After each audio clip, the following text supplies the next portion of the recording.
Welcome to the Stop Over Drinking and Start Living podcast, where high-achieving, goal-oriented rebel women come to learn how to live a vibrant and fulfilling life without requiring alcohol to get through it. No labels, no judgments, no saying you'll never drink again. Just real proven methods to help you stop rebelling against yourself with alcohol so you can drink less and do more. I'm your host, Angela Mascenik. Let's dig in.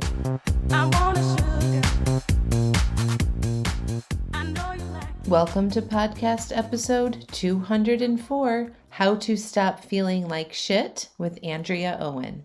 Well, hello. Oh my gosh, y'all are in for a special treat for this podcast episode. I'm so excited for a conversation that I just had with Andrea Owen. Andrea is a global speaker, professional certified Daring Way life coach, if you're not familiar with Daring Way, but that's the program Brene Brown has produced and she participated in. She's also the best-selling author of 52 Ways to Live a Kick-Ass Life, How to Stop Feeling Like Shit, and Make Some Noise. She also has a podcast called Make Some Noise, and it's been downloaded over 3 million times. Andrea is a seasoned professional. She's also sober, and she reached out to me to be on my podcast, such an honor, after she saw me posting about the 200th episode. So I want you to tune in. I want you to hear these nuances in the conversation that we're covering. We're talking about sobriety. We're talking about past family shit. We're talking about parenthood. We're talking about relationships and friendships. We cover it all. And I want you to hear for it, my friend. So have a listen. Enjoy the podcast. Andrea's links are all linked up in the show notes, including how to pre-order a copy of the revised edition of How to Stop Feeling Like Shit. Y'all must read this book. It reinforces literally everything that I teach.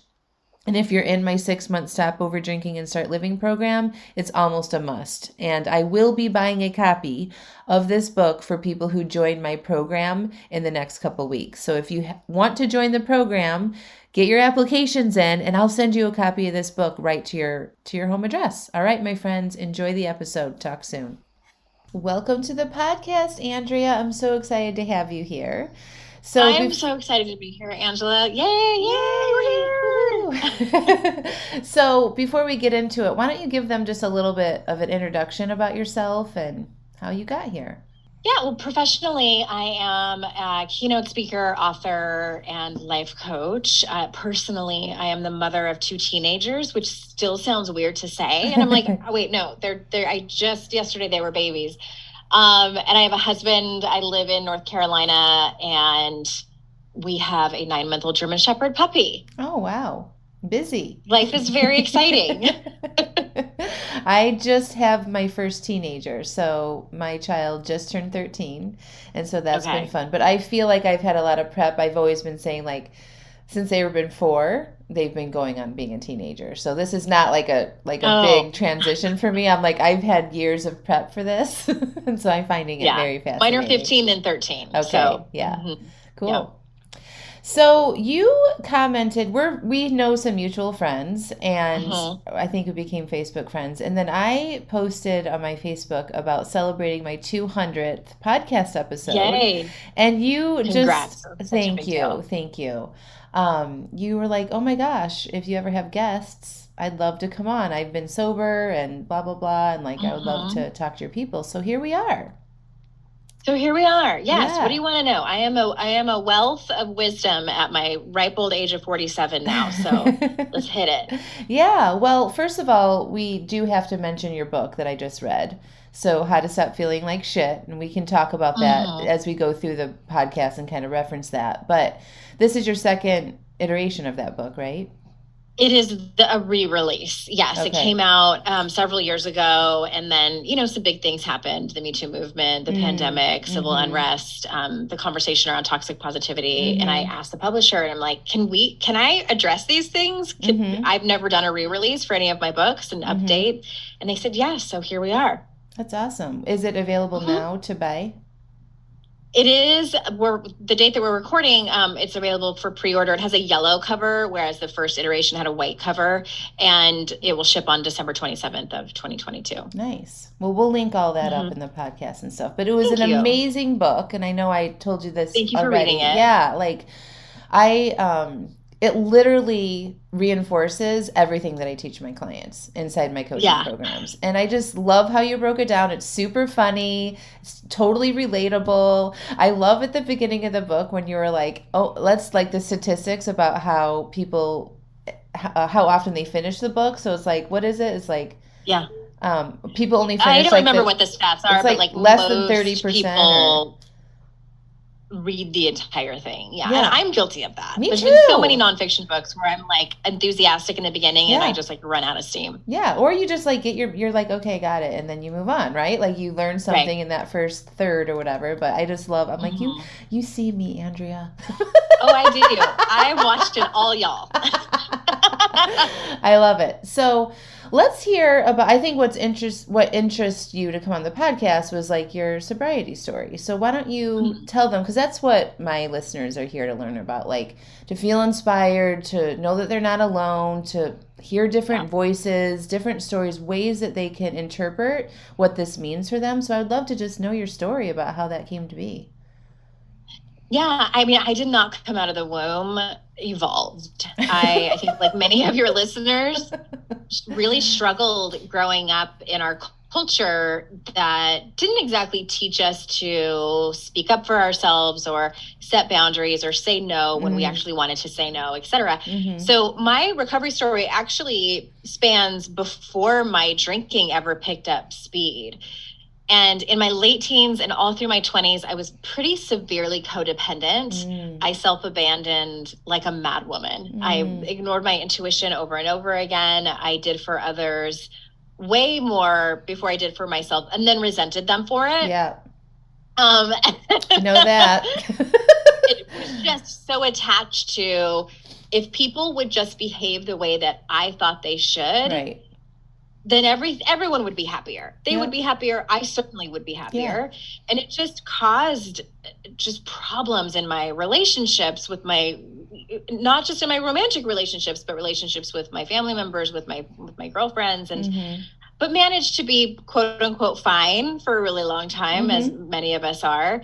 I was also a love addict. I would chase men like many people chase food, cigarettes, or alcohol. I was addicted to the chase. I was addicted to falling in love. I was addicted to the high of just the beginning of that relationship. And I kind of half joke that I left a graveyard of broken hearts along with my own. And it was just this string of failed relationships. And I couldn't figure out why I kept doing this and felt so ashamed about it. And so the long and short of it is I had a huge life-changing moment. My husband at the time, we had been together for 13 years. We started dating when we were teenagers. We were married and about to start a family. We were having that conversation of trying to conceive our first child. We always knew we wanted kids. When I found out that he'd been living a double life, he was having an affair with our neighbor who lived across the street. She also thought that he was at least separated from me. So he'd been lying to her as well. And she was pregnant. They were starting a family together. Oh my gosh. So I know. So we divorced and I immediately started dating someone. Of course I did. Because I thought that was going to be the answer to my problems, was getting into a new relationship. And I met someone incredibly charming. He was handsome and funny, and you probably know where this is going just based on that description. He unfortunately had cancer, but he didn't know what his prognosis was. So I took care of him for months, and it was just so much drama. I lived in San Diego at the time. It's where I'm from. And we would go down to Tijuana to get his medication, and again, taking care of him. And then 9 months into that relationship, I took a pregnancy test and found out I was pregnant. And I also found out that he had been lying the entire time we'd been together and had been actually an addict. He was addicted to opioids. So P.S., that's what we were getting down in Mexico. And sometimes I went down there by myself to get his cancer medication from these pharmacists that he had a relationship with. And anyway, I could have gone to jail. And he had lied to cover up his opioid addiction and went away to rehab and met someone in rehab and fell in love with her. Anyway, and I had a baby. He's now 15. Wow. But all that to say, and P.S., like I was still drinking at the time, but not a lot, because I was doing these other behaviors that were kind of filling the void, if you will. And I really had my kind of like just fetal position on the ground, like, how did I get here? And to make that very long story short, I decided to change my life, and that's when I found life coaching, as many of us do. Right. We have these kind of life explosion moments. I went to go get certified, and things were really looking up, and that is right around the time that my drinking picked up speed. Interesting. Because I had stopped with my love addiction, I had stopped with my codependent behaviors, and I had really learned to start to set boundaries and speak up for myself and like, oh, there's this whole world of personal development. And I just was eating it all up and really, truly, not to be completely self-deprecating, like I was changing my life for the better. But again, I was drinking a lot. So it took me from that moment about 4 years to admit that I had a real problem. And I told a friend of mine, I said, I think, and she had at least 6 or 7 years of recovery at that point. And I said, I think there might be a problem with my relationship with alcohol. And I was ashamed about it. And it was really not that big of a deal to her. I thought she was going to gasp, you know. She didn't. It wasn't that dramatic. But she was like, okay, what if you just tried to quit for 30 days? It was kind of an experiment. And Angela, I lasted 6 whole days. Yay. Just white knuckling it.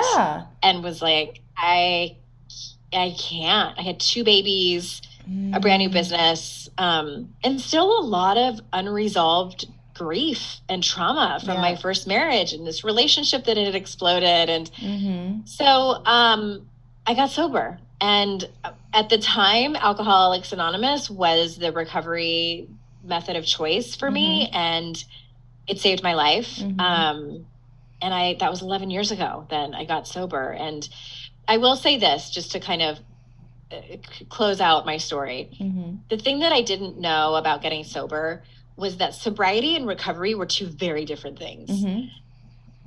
Anyone can get sober. And to be honest with you, in my experience, that was the easy part. The not drinking was the easy part. And that's hard, right? But like compared to actual recovery, whoa, like I wasn't expecting the raw feeling and the feeling like I was totally stripped naked of all of my devices and numbing mechanisms. And I had to actually face my life and face my shadow sides and face like all of these parts of myself and stories and experiences and the ways that I had behaved that I was so incredibly ashamed of.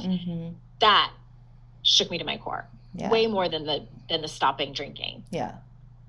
But don't you think that I mean, obviously you probably do. I mean, I read your book, but that work that you did, the recovery part of it, right? The like getting to the root is what I call of it, is like fixing it so it doesn't come back. Like if you hadn't done that, do you think that you would be here 11 years later? I mean, I might, just out of pure pride, just like to try to save face. Like there's a saying in Alcoholics Anonymous, like you can't save your ass and your face at the same time. And I might be one of those people who just stayed sober but never did the work because I was too ashamed to relapse. Does that make sense? Like, and there are a lot of people that do that. And in the rooms of recovery, they call that a dry drunk, like someone who isn't drinking, but they're still an asshole. Right. Like, that's the part that I think that we really have to work on. And I couldn't bear the shame of not doing the work and doing this for a living. Oh, right. That's the part that I think I couldn't, like, being a hypocrite to me was like enough to really get my ass in gear. Yeah. But I think too, a lot of people, from the people that I've coached, you know, they aren't as evolved as you as they come into this work to change their relationship with alcohol. Like you'd done, and you were very self-aware, it sounds like to me in your story, about your addictions and your love addiction and like the all of that, right? Like you knew what you did was not good for you, right? And so you were working on that. A lot of times my clients can be like, this is their first tip, their first step into self-development, right? Their first exploration of like trying to fix things. And we take a step back from alcohol, or we cut it back quite significantly. And then all the stuff comes in, right? It's like the people pleasing, the perfectionism, the self-sabotage, the doubt, right? Like the fucking patriarchy and all the things, right? And a lot of times they can start going into other addictive things like food and shopping and overworking. Yeah, all of that, right? So what do you think is helpful for people, like knowing your history and, after reading this book, like what do you think is the key to not go back into like those other patterns, or like how to like do the work and not start using something else or doing something else that would be equally as damaging? That's like a really good question. And I think it really depends on the person. So let me just kind of think out loud here for a second. Yeah. I also want to touch back onto something I said that we were just talking about regarding how some people will, maybe they'll continuously relapse, or this is their first step into personal development, and it's too much. So they might go back to drinking or like try moderating or whatever. I don't think that one person is smarter than the other. I don't think that one person is more evolved or wise or better or whatever.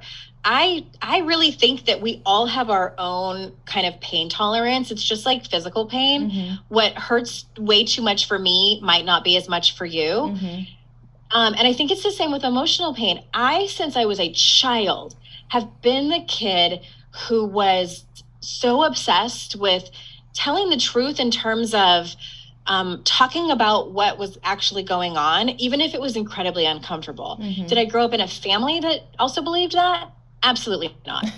Like most Gen X children, and baby boomer, and I think a lot of millennials too, like we grow up thinking that it is normal to not talk about hard things in families, to have family secrets, to push down our emotions as much as we can.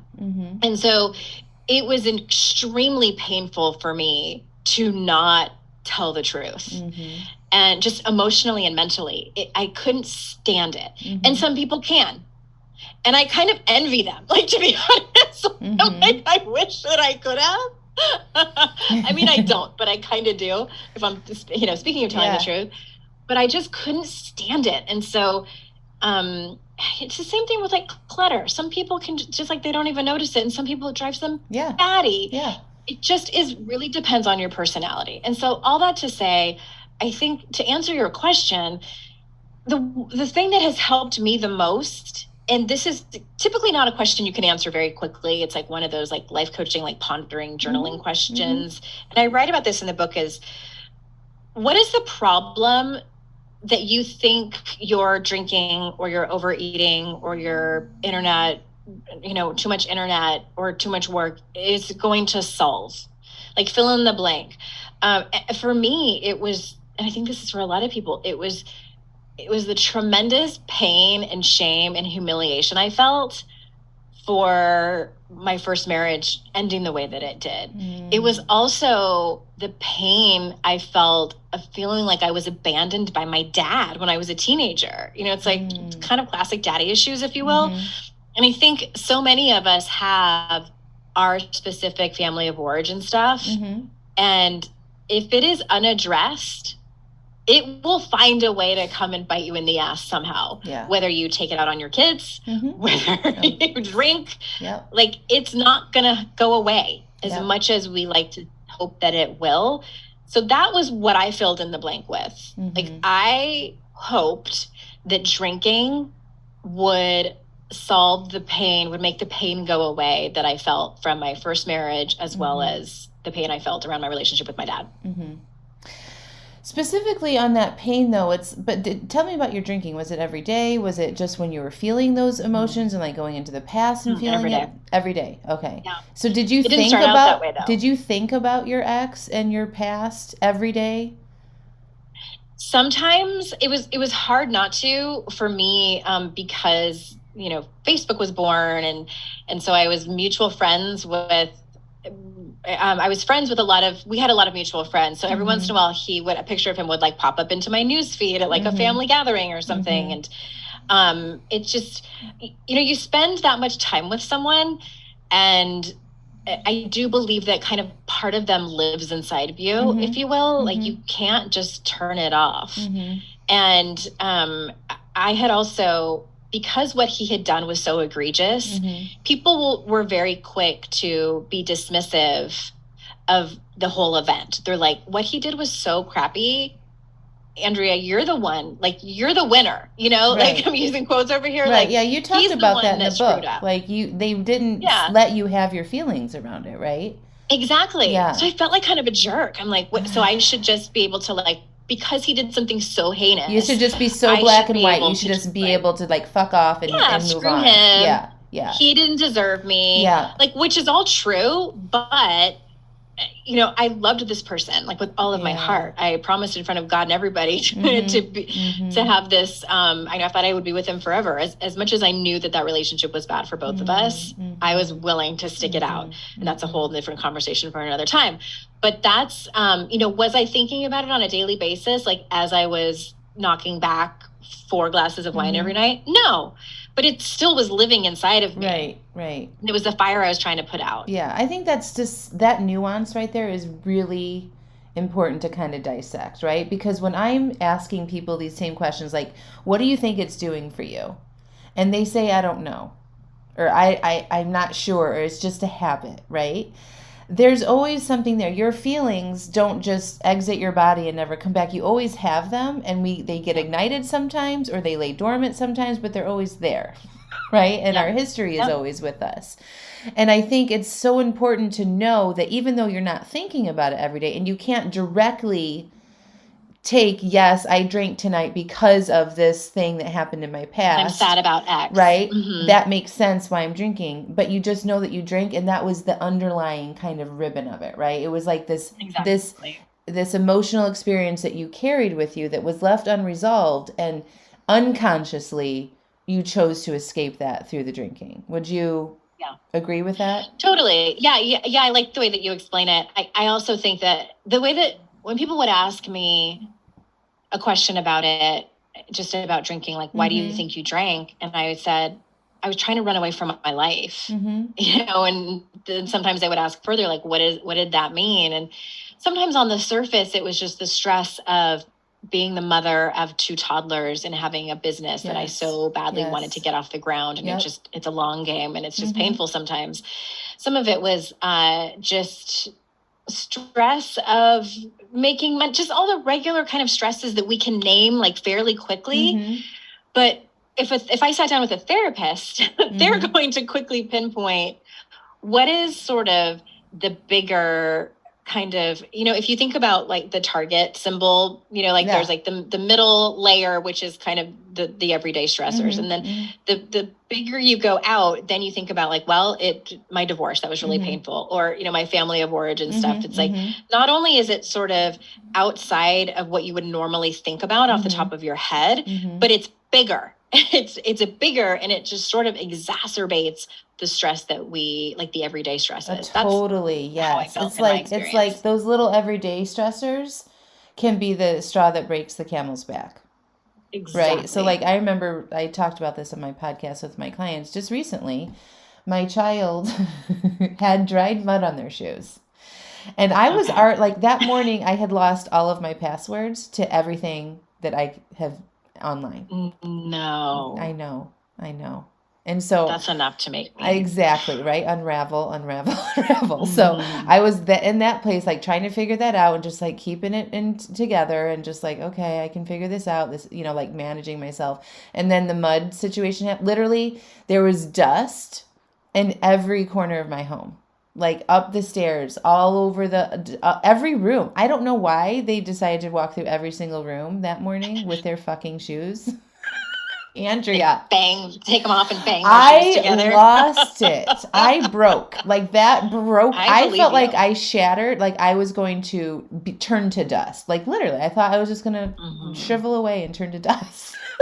And so it's not that, right? But a lot of times people think it's that, but it's this other thing. Not like about me, it was totally be about losing control, the passwords, the dirt. I mean, I need to know what's happening and I need to have access to information when I need it. Like, and I lost control. And so me experiencing that goes way back to my childhood, obviously, and like how I was raised, it's not about this in the moment kind of stuff. And I think through therapy, I've been seeing a therapist now for 18 months. I didn't have therapy before I changed my relationship with alcohol. I only had this. It's kind of like opposite of a lot of people. It's like the life coaching helped me like kind of get away from it and understand myself. But the therapy has been the deeper, more understanding myself more. And I'm able to handle that shit now because I don't drink.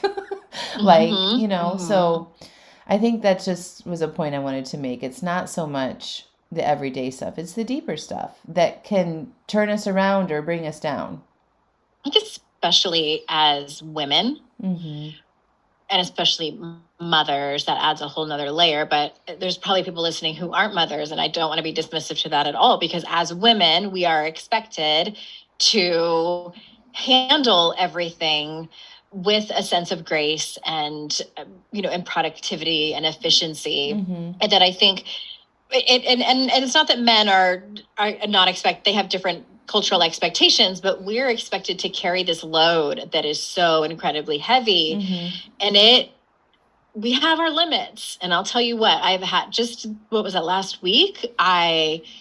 There's the whole topic of gentle parenting is big on social media. I don't know if you've seen it. It's kind of a buzzword, and it's basically how I have mostly parented, just treating my children as humans instead of like small children, and just having conversations with them about how they're feeling or like what's going on, rather than telling them what they should think or feel. Right. And what irritates me about these gentle parenting experts, and it's like, can someone just tell the truth and like say that once in a while you lose your shit? Because I don't believe you if you say that you do that 100% of the time. Right. I do it probably 90% of the time, 85%, 90% of the time. I went off on my son the other day about his Invisalign. Not my proudest moment. Did I have to go back and apologize? Yes, I did. Yeah.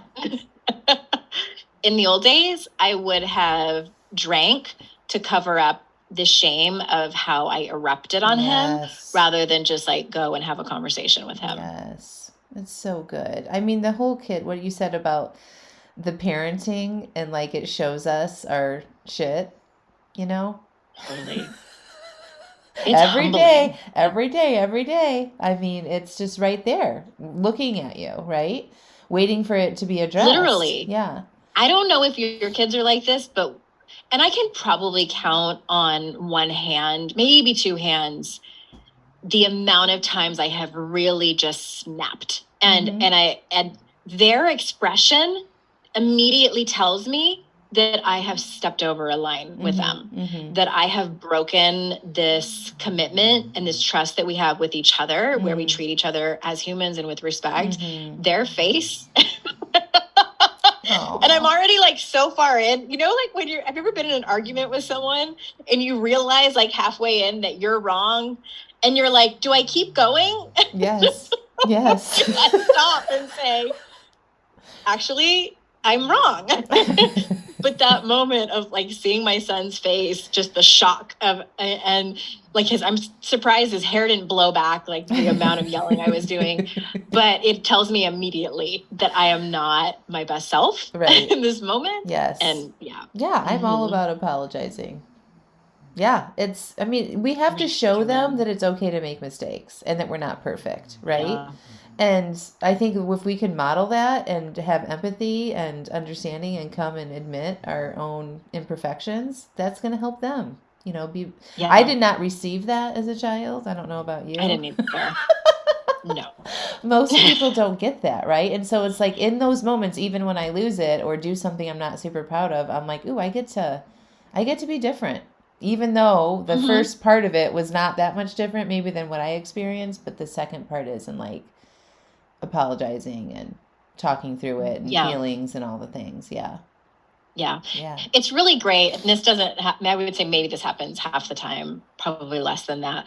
But when I am apologizing Mm-hmm. and they say, this has happened more often as they've gotten a little bit older, and they say, thank you for apologizing. Mm-hmm. And you actually were right. Like I am being a jerk about my Invisalign. I've been Mm-hmm. irresponsible about my Mm-hmm. Invisalign. Mm-hmm. And I'm like, okay, thank you. My delivery was shit, but what I was delivering was actually, I stand behind. Yeah. Wear your damn Invisalign. How much are we paying for this? This is your one set of teeth. I mean, anyone out there who isn't there yet, just do the metal braces. Just do the metal braces. It's just going to be another task for the parent to have to handle that Invisalign. Anyway. Yes, just wire them up and then take them in and have it tightened so they can't lose the shit, right? Can't take it out. Well, they just don't wear it. And then they lose it. Yeah, exactly. Yeah. And then they don't have the right one from last week. And yeah, it's just a mess. Cool. Well, Andrea, what do you think is like the key to your long-term sobriety? Like, what do you think got you here? Obviously, I mean, I don't know what you think about this. It sounds like you were getting going with your career and like you're already successful and like doing some things as a coach and stuff.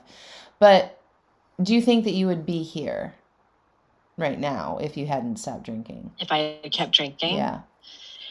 I sometimes ask myself that.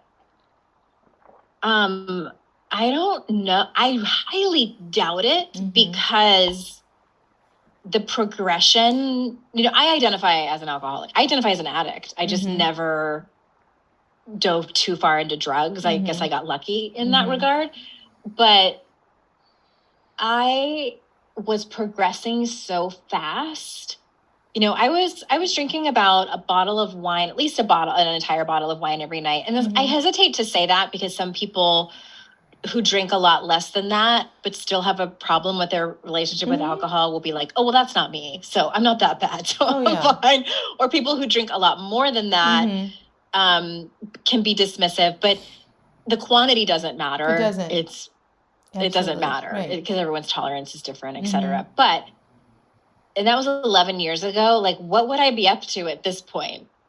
I have no idea how that would impact my physical health. I just was diagnosed with an autoimmune disease earlier this year.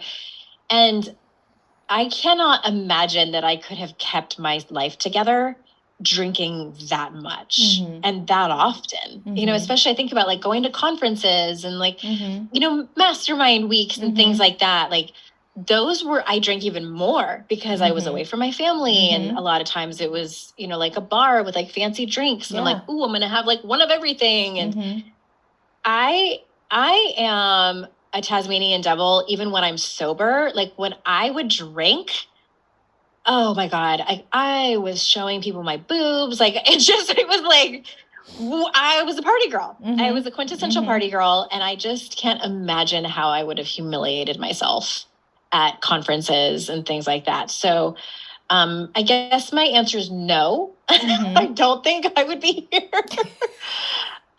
Or I think something big would have had to happen, something really embarrassing in order for me to get sober. And I did not want that to happen. I thought about that when I was thinking about getting sober. And I'm like, God, I don't want to get a DUI. I don't want to wake up in my thong on my front lawn. Right.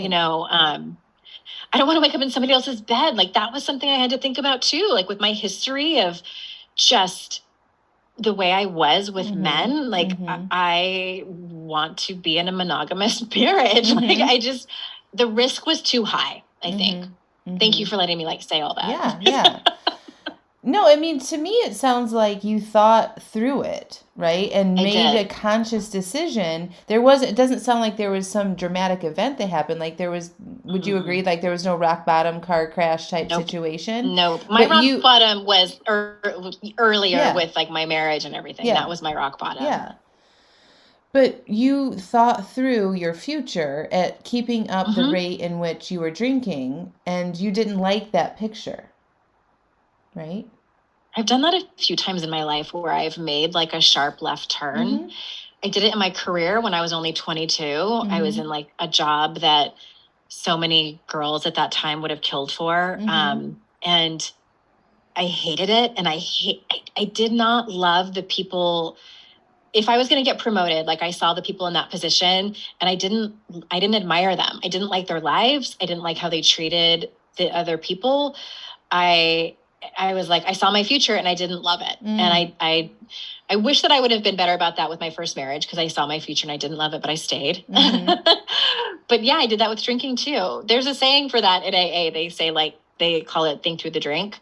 And it's when you are thinking about drinking and you know you probably shouldn't, if you think about where this will likely lead you, even if it's just, okay, well, I say I'm going to only have one.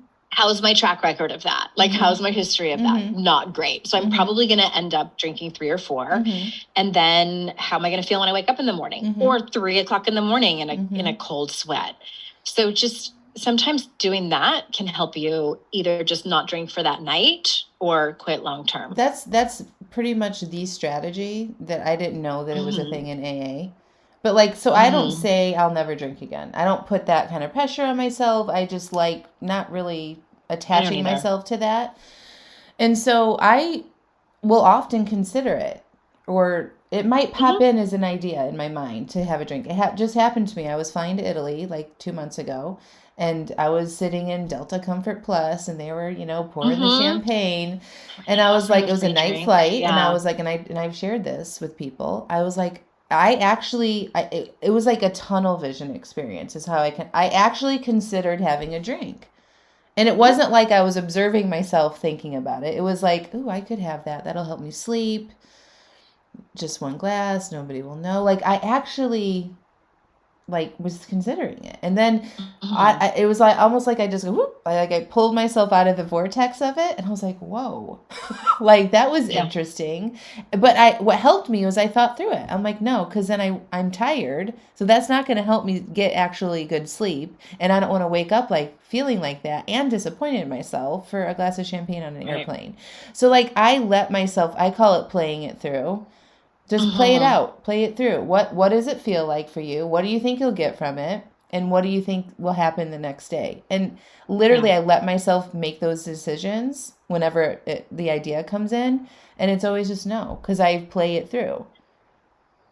That's such a better, I think that's such a better strategy rather than telling yourself you can never drink again, because I think a lot of us are just rebellious spirits. Yeah. And nobody likes to be told, especially if you're an entrepreneur. Like, we became entrepreneurs because we don't like listening to rules. We don't particularly like authority. Like, I got written up for insubordination when I was probably 19 at a job. We don't like being told you can never drink again. Right. Yeah. But so anyway, thank you for sharing that. That's super helpful. Yeah. So what do you think has been the thing that has kept you sober for 11 years? Like, what do you do on a regular basis that helps you maintain that? Honestly, I cannot emphasize enough how important my female friendships have been. I did not know how to be a good friend in my 20s. I thought because I was fun and spontaneous, like, you always were going to have a good time if I was with you. Like, if we're going out, we're going big and we're going to have a really great time. And my friends could always count on me for that. And there came a time where that just wasn't enough anymore. You know, like, you kind of outgrow that. And I didn't know that it was bad communication to just like hold everything in and then wait until, let me tell you all the reasons I'm mad at you, Angela. No, that's not. And this isn't to put all the blame on myself. You know, my friends weren't exactly excellent communicators. Who really is when you're young, unless you've been taught that or raised by therapists. But getting into this work, and I don't mean as a profession, I mean like as a student, and like learning about how to communicate with clarity and kindness and love and compassion. And I think it's Stephen Covey who, talks about seeking to understand before being understood. which I take that with a grain of salt because women and patriarchy, but just really learning how to listen to people and taking into consideration their feelings. Like I was so selfish. I was so selfish and entitled when I was younger before I did this work. And the friends that have showed up for me when I am at my rock bottom, like when I am feeling like an ugly human, that was so scary for me, like to actually have friends that I can trust and that I have like these intimate connections with. I always say trust, intimacy, and love were the things that I wanted the most, but they were simultaneously the things that I was terrified of. Terrified. Because if I give that to you, you are going to see me at my worst. And I don't like that part of me. So how do I expect you to love that part of me when I think it's disgusting? So I had to learn to like let people see me and then also love that part of me and have compassion for the girl I once was, and love and compassion and forgiveness for the choices that I made, the terrible choices that I made that hurt other people, that hurt me, that hurt people that I cared about. Like that work was grueling. And the women that have stayed with me, and some of the friendships kind of like come apart and then they come back together. And I think we all have those friends, but there's been a couple of them who have really stuck by me and also done the work as well.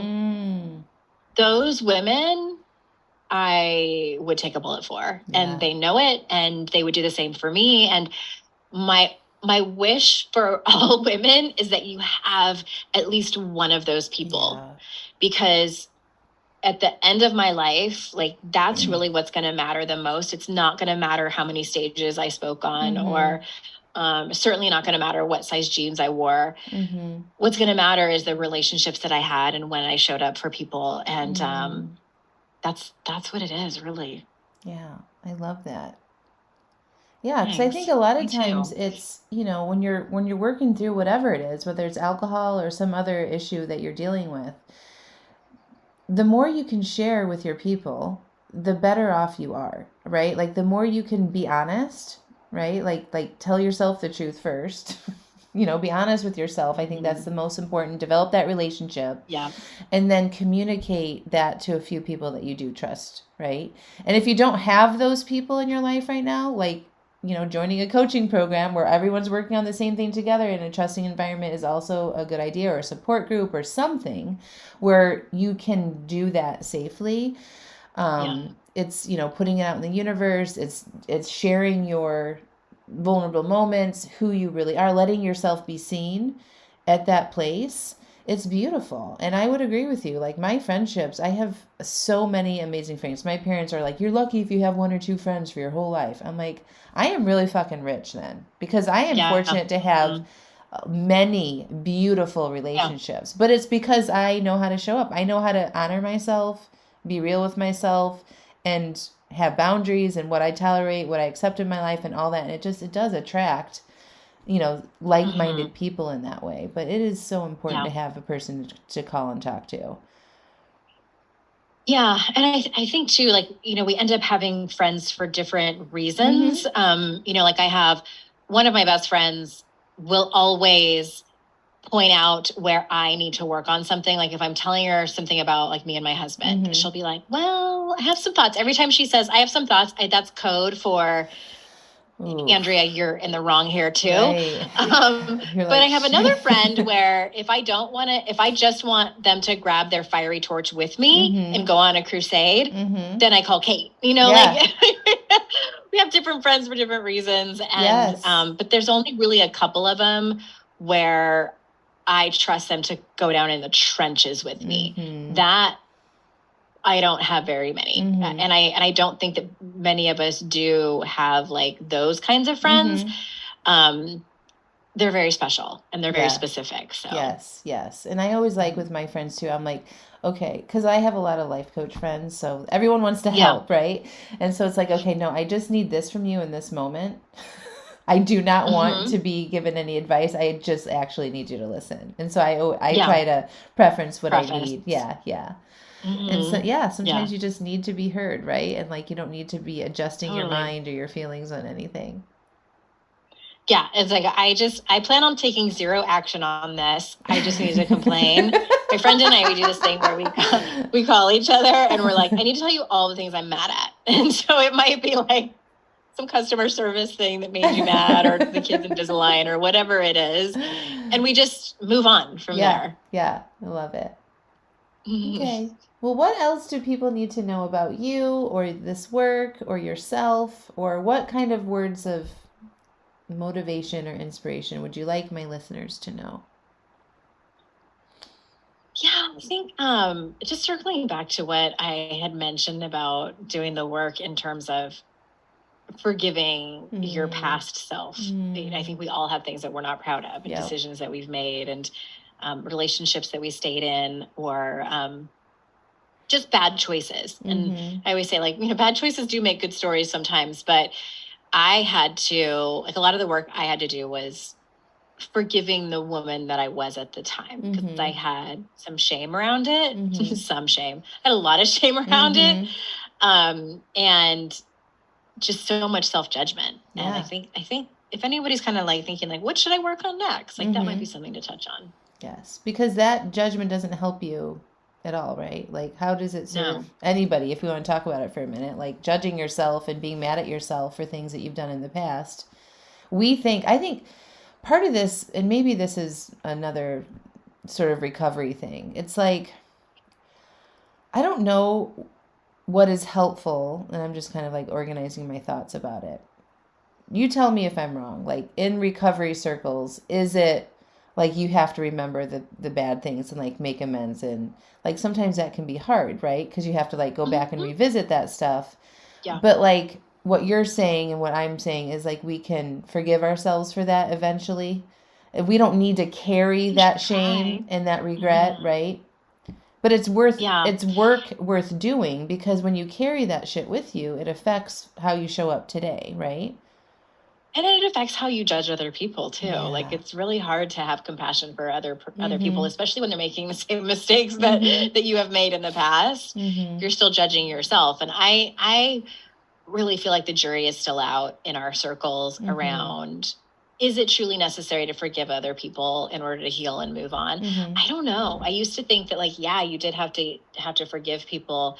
But I think it's such a personal preference, and also one that is hard to make tangible. Like, there are some like markers and things like that, but I encourage people to focus on forgiving themselves. Yes. Like, they're forgiving yourself for trusting that person for so long when they hurt you multiple times. Yes. Forgiving yourself for, maybe kind of being Pollyanna-ish and thinking like, this time it's going to work out, or whatever it is that you need to do. It's like, I take a lot away from the work of Dr. Gabor Mate, and he talks about, like, if you were able to make different decisions at the time, you would have. And a lot of people will argue back and say, like, well, no, like, I knew that I should have made a different decision, and I made the decision to drink on the plane anyway, or whatever it was. And it's like, I would push back on that. It's like, well, really? Like, maybe at that time, I don't know. It's perspective work too. Like, what if it was this? And like, what if, I just think self-forgiveness is one of the hardest things, but most important work that we'll ever do. Yeah. And don't you think that self-forgiveness kind of ekes out of you? Like, once you get to that place of like, I'm forgiving myself from this, doesn't that energy kind of go outward, right? And like helps other people have permission to forgive you as well? I think so. I think energetically, I had never really thought about that, but I love that. I absolutely love that. But, someone might be thinking, who's listening to this, like, well, does that kind of give you a free pass to act like a jerk in the future, in the near future even? It's like, well, no, I have really worked on self-forgiveness, and it doesn't for me. Like, I don't make plans to be a jerk thinking like, I don't think oh, most okay, well, I'm people just going to do, forgive myself right? later. Yeah, It's fine. yeah. Oh. Well, I like specifically, let's talk about the mother who has overdrank for years. Okay, she's got adult children now who are vocal about their drinking. I have many of my clients fit this bill. Okay, and I probably would have too had I not stopped when my kids were very young when I stopped, so they don't remember me doing this. But if I would waited 10 years, they would, I would be here. So the adult children who are saying, Mom, you got to get your shit together. Like, I can't be around you when you're drinking. And maybe there's been some incidences in the past. The shame and the guilt that they hold on to is so devastating, right? And it's almost like we show up that way, or they show up that way, and it's like they have to prove that they feel terrible about it over and over again. You're following me? So that they know that they feel bad about it. You mean the mother? Yeah. So like the mom needs to express how bad they feel about what they did to their kids, so that the kids know, like, this is in the mom's mind, right? The kids know how remorseful they feel all the time about it. Yeah. Well, I think I wouldn't prescribe someone to work on. I'm glad you made this distinction. I wouldn't prescribe someone to work on self-forgiveness from the get-go. Like, I don't think that's your first step. Like, I think that your first step is to work on the sobriety piece. Like, let's just try to stay sober today, and maybe do some other kind of work. Like, look, like we were just talking about, like, looking ahead. Like, what do you think that your 2023 is gonna look like? What do you think Christmas is gonna look like if you continue to drink? And then I just think that there's so many other steps that can happen. It's like, once you get some clarity under your belt, like, and it may not even look like total sobriety. It may look like you just cut way back, but you've gained some clarity about why you're drinking, like what problem you think that your drinking is going to solve. And also, like, I think if a mom has adult children and she's drank for a number of years, I'm pretty sure there's going to be specific instances that have damaged the relationship she has with her adult children that she needs to address. This is where I think amends can come in handy, and like allowing her children the space to express how much they've been hurt by her. And I think that guilt can be a good thing in some instances. Like, we didn't even get into the conversation around shame and guilt, but guilt can make us change our behavior. Like, I felt guilty that I yelled at my son last week. So I'm going to think about that the next time. It'll probably help me in the future to not do it again, or to take one deep breath before I decide to go off the handle. Guilt can be helpful in changing our behavior. So I think sometimes it's necessary to be able to give someone the opportunity. It's like, hey, you have the floor. Like, I love that. I mean, I really, really love that. It's like sometimes they get angry or upset and mad that they're still hanging on to things, but to understand that they're humans and they're having emotions, and their emotions are totally okay, just like our emotions are totally okay. And like, how awesome it is for you to see that and like let them have that space to express that self safely, and like that they are communicating with you is a huge, it's a thing to be thankful for anyway. A lot of people get cut off, Totally. Yeah. You don't want that. You don't want to get to that place where your adult children go no contact. But I think that, like, at the end of the day, like, our kids don't owe us jack shit. They really don't. And I think that was one of the things that I have grabbed from therapy, that I've held on to, because I think so many of us grow up, and these expectations that our parents put on us, that leads to so much resentment. And at the end of the day, like, as much as I want them to be like these amazing teenagers and like to have this amazing relationship as they become adults, they don't owe me anything. They don't. And like, I can't even tell you how hard it was for me to accept that, Angela. I know. Like, that's my biggest fear, is like my kids won't have a relationship with me as an adult. Totally. Like, that's my biggest fear, and I have to just be okay with that fear. Like, that could happen. I'm like, that could happen, and I'll be okay, and so will they. Like, I tell myself that. It's a hard. real fear. And, it really is. But I think that the reason I bring it up is because, like what you were saying, it's like we have to. Oh, I have to go. Yeah. I didn't realize we had been talking for so long. That's okay. I have another call. We can wrap. I just want to say that it's important for us to be having these open and transparent conversations with our adult children. Like, that's really what I want to say to wrap up that. Thank you, Andrea. We will wrap this up real quick and tight. Much. We'll link everything up. It was so lovely to see you, and thank you so much for coming on the podcast. Thank you. All right, bye, everybody. Bye.